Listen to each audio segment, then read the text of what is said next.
বন্ধুরা, আজকে আমি মন পাগল করা একটি টিফিন রেসিপি নিয়ে হাজির হয়ে গেছি। এই টিফিনটা আমরা সবাই খেয়েছি, তবে আজকে একটু অন্যরকমভাবে আমি ট্রাই করছি। একদিন এইভাবে তৈরি করে খেয়ে দেখো, দেখবে সবাই পাগল হয়ে যাবে এইভাবেই খাওয়ার জন্য। তো বন্ধুরা, কিভাবে আমি তৈরি করছি তোমরা আমার সাথে থাকো, পুরো রেসিপিটা দেখো।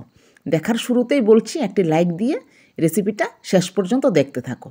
আজকে আমি তৈরি করছি আলুর পরোটা। এই আলুর পরোটার জন্য আমি এখানে একটি পাত্রের মধ্যে এই কাচের বাটিটা দিয়ে 2 বাটি আটা নিয়েছি, দিয়ে দিয়েছি পরিমাণ মতো লবণ, আর এই চামচটা দিয়ে 1.5 চামচ গুঁড়া করা চিনি, আর দিয়ে দিচ্ছি 2 চামচ ঘি।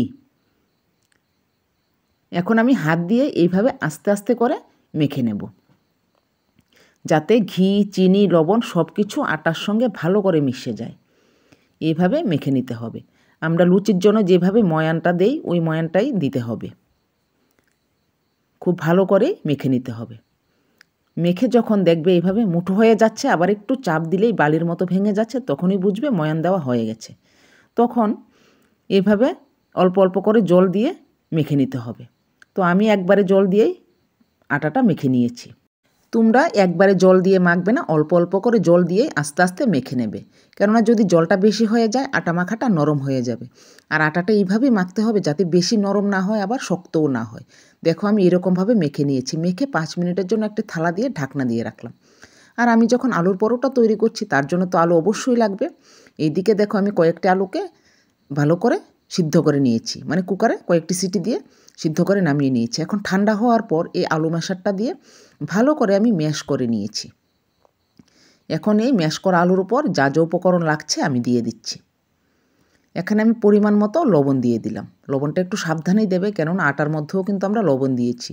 দিয়ে দিয়েছি পাকা কাঁচামরিচ কুচি, আদা কুচি, বেশ কিছুটা ধনেপাতা কুচি, দিয়ে দিলাম ম্যাগির মশলা, আর এখন দিচ্ছি কালারের জন্য হলুদ গুঁড়া আর লাল মরিচের গুঁড়া। এখন আমি ভালো করে মেখে নিচ্ছি। তো দেখলাম চামচ দিয়ে মাখাটা ভালো হচ্ছে না, আমি চামচটা রেখে হাত দিয়েই মেখে নিচ্ছি। আমরা আলু ভর্তা যেভাবে মাখি ওইভাবেই মাখছি, যাতে সব উপকরণ ভালো করে মিশা যায় আর খেতেও বেশ ভালো লাগে। এইভাবেই মেখে নেবে। তো বন্ধুরা, আমি যেভাবে এই পরোটাটা তৈরি করছি তোমরা ঠিক সেইভাবেই তৈরি করবে, দেখবে অসাধারণ লাগবে খেতে। তা আলু মাখাটা ভালো করে হয়ে গেছে। এখন আমি হাত ধুয়ে হাতে একটু তেল মেখে নিয়েছি, যাতে হাতের মধ্যে আলুটা লেগে না থাকে। এখন ওই আলু মাখা থেকে আমি বেশ কিছুটা আলু নিয়ে হাতের মধ্যে এইভাবে গোল করে একটু চ্যাপ্টা মতো করে নিয়েছি। এরকম একটা শেপ দিয়ে নিয়েছি। আরও একটু নিচ্ছি। এই যে দেখো, এরকম তৈরি করে নিয়েছি। আমি এখানে 3টি বল তৈরি করেছি। আমি 3টি পরোটা তৈরি করব, তাই 3টি বল তৈরি করলাম। আর ওই আটা মাখাটাকে আমি আবার ভালো করে মেখে আমি এখানে 6টি রুটি তৈরি করে নিয়েছি। একটু আঁকাবাঁকা হলেও কিচ্ছু হবে না। যারা নতুন তৈরি করছো তাদের তো একটু আঁকাবাঁকা হবে, আঁকাবাঁকা হলেও কিচ্ছু হবে না, কেননা আমি এখানে বাটি দিয়ে এই পরোটাটা তৈরি করছি। এখন দেখো, একটি রুটিকে আমি এই বাটির উপর নিয়ে নিলাম। বাটিটা এরকম বড় হলেই দেখতে ভালো লাগবে পরোটাটা। এখন ওই আলুর একটি বল এই রুটিটার উপর এইভাবে মাঝখান দিয়ে আমি দিয়ে দিয়েছি। দিয়ে এখন কিছু পেঁয়াজ কুচি দিয়ে দিচ্ছি। এখন দিয়ে দেব অল্প কাঁচামরিচ কুচি। আর যদি বাচ্চাদের জন্য তৈরি করো এই জায়গাটাতে তোমরা মরিচ দেবে না, কেননা আলু মাখার মধ্যেও কিন্তু মরিচ দেওয়া হয়েছে। এখন উপর দিয়ে আরেকটি চাদর দিয়ে দিলাম, মানে আরেকটি রুটি দিয়ে দিলাম। এখন দেখো আমি কিভাবে বন্ধ করছি। এখন দেখো এই বাটির এই সাইড দিয়ে আমি এইভাবে আঙ্গুল দিয়ে চেপে চেপে দুটো রুটিকে আমি এইভাবে জোড়া লাগিয়ে নিচ্ছি। খুবই সহজ কিন্তু এই রেসিপিটা, তোমরা একবার দেখলেই খুব সহজেই ঘরে থাকা উপকরণ দিয়েই তৈরি করে নিতে পারবে। আলু তো আমাদের সবার ঘরেই থাকে, আটাও সবার ঘরেই থাকে, খুব সহজেই তৈরি করে নেওয়া যাবে। দেখো এইভাবে চেপে চেপে আমি দুটো রুটিকেই জোড়া লাগিয়ে নিয়েছি। আর সাইড দিয়ে যে রুটিটা বাদ পড়েছে ওইটা আমি ফেলবো না, আমি রেখে দেব, অন্য একটি টিফিন তৈরি করে নেওয়া যাবে। এখানে দেখো সাইডের যে বাড়তি অংশটা ওইটাকে এইভাবে আস্তে করে নিচের দিকে চাপ দিয়ে নিলেই কিন্তু খুলে চলে আসবে। আর বন্ধুরা, আটাটা আমি যেভাবে মেখেছি তোমরা কিন্তু ঠিক সেইভাবেই মাখবে, দেখবে রুটিটা খুব নরম হয়। এখন দেখো এভাবে তুলে নিয়েছি। এখন আমি গ্যাসের চুলায় একটি প্যান বসিয়ে অল্প সর্ষের তেল দিয়ে দিলাম। তোমরা চাইলে এখানে সাদা তেল দিয়েও পরোটাটা ভেজে নিতে পারো। তেলটা গরম হওয়ার পর আমি গ্যাসের আঁচটা কমিয়ে নিয়েছি। কমিয়ে একটি পরোটা দিয়ে দিচ্ছি। মানে বাটির ভিতরের দিকে যে অংশটা থাকে ওইটা আমি প্যানের উপরের দিকে দিয়েছি। এখন দেখো এক পিঠ হয়ে যাওয়ার পর আস্তে করে আমি এভাবে উল্টে অপর পিঠটাও এরকম লাল করে ভেজে নিচ্ছি। পরোটাটা উল্টে আমি হাতাটা দিয়ে এইভাবে আস্তে করে একটু উপর দিয়ে চাপ দিয়ে নিচ্ছি। তাহলে খুব সুন্দর একটা গোলাকার শেপ চলে আসবে। হালকা হাতে চেপে দেবে। আর এই রেসিপিটা তৈরি করতে বেশি তেল লাগে না, অল্প তেলেই তৈরি হয়ে যায়।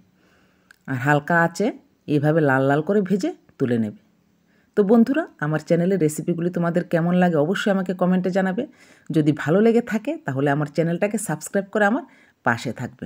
তাহলে আমি এই রকম নতুন নতুন রেসিপি দেওয়ার সঙ্গে সঙ্গেই তোমাদের কাছে সবার আগেই পৌঁছে যাবে। এখন দেখো সাইডের অংশটাকে আমি এরকমভাবে ভেজে নিচ্ছি। প্যানটাকে একটু কাত করেই দেখো এইভাবে তেলটা যখন এক সাইডে চলে আসবে, পরোটাটাকে এইভাবে হাতা দিয়ে কাত করলেই কিন্তু সাইডের অংশটাও ভাজা হয়ে যাবে। খুব সহজ। এই যে দেখো এরকম করেই ভেজে তুলে নেবে। আমি যেভাবে দেখাচ্ছি এইভাবেই ভাজবে। আর মনে রাখবে কিন্তু একদম গ্যাসের আঁচটা কমিয়েই ভাজবে, তাহলে খুব সুন্দর কালার আসবে। দেখো আমি ভেজে তুলে নিচ্ছি। এখন আমি আরেকটি তৈরি করে তোমাদেরকে দেখিয়ে দিচ্ছি। রুটির উপর আলু দিয়ে দিলাম, এখন পেঁয়াজ কুচি দিয়ে দিচ্ছি। আর এখন আমি দিয়ে দিচ্ছি চিলি ফ্লেক্স। কাঁচামরিচ বাদ দিলে তোমরা চিলি ফ্লেক্স দিয়েও তৈরি করতে পারবে। একটু ঝাল ঝাল লাগবে, ঝাল ঝাল মিষ্টি মিষ্টি টক টক, খুব ভালো লাগবে খেতে। এখন দেখো আমি উপর দিয়ে আরেকটি রুটি দিয়ে আগের মতো এভাবে চেপে চেপে আমি দুটো রুটিকে জোড়া লাগিয়ে নিচ্ছি।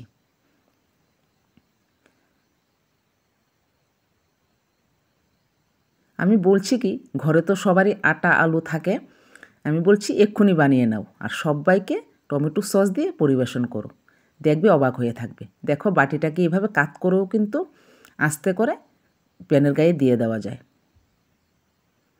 আর খুব সাবধানে আস্তে আস্তে আরামে আরামে কিন্তু এই রেসিপিটা তৈরি করতে হয়।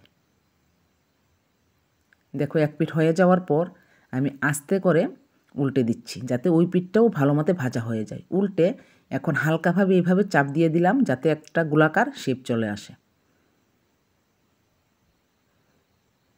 এখন দেখো আবার আগের মতো সাইডের অংশটাকে আমি এইভাবে ভেজে নিচ্ছি। প্যানটাকে একটু কাত করলেই তেলটা এক সাইডে চলে আসবে। এখন পরোটাটাকে এভাবে কাত করে নিলেই সাইডের অংশটি ভাজা হয়ে যাবে। কোনো অসুবিধা হয় না, খুব সহজেই তৈরি হয়ে গেল। দেখো আমি এখানে 3টি পরোটা তৈরি করে নিয়েছি। 3টি পরোটার জন্য 6টি রুটির দরকার হয়েছে। তোমরা এইভাবে তৈরি করে বাচ্চাদের স্কুল টিফিনেও দিতে পারবে। আর বড়দের কথা বলছি, সন্ধ্যের চায়ের সঙ্গে তো বেশ মানাবে। তো বন্ধুরা, আবার নেক্সট দিন নতুন আরেকটি রেসিপিতে তোমাদের সঙ্গে দেখা হবে। তোমরা সবাই ভালো থেকো, সুস্থ থেকো, আর এইভাবে আমার রেসিপিগুলি দেখতে থাকো। দেখো ভিতরে আলুর জন্য কিন্তু ভিতরের অংশটা খুব নরম থাকে, আর উপরের পরোটাটাও কিন্তু খুবই নরম হয়।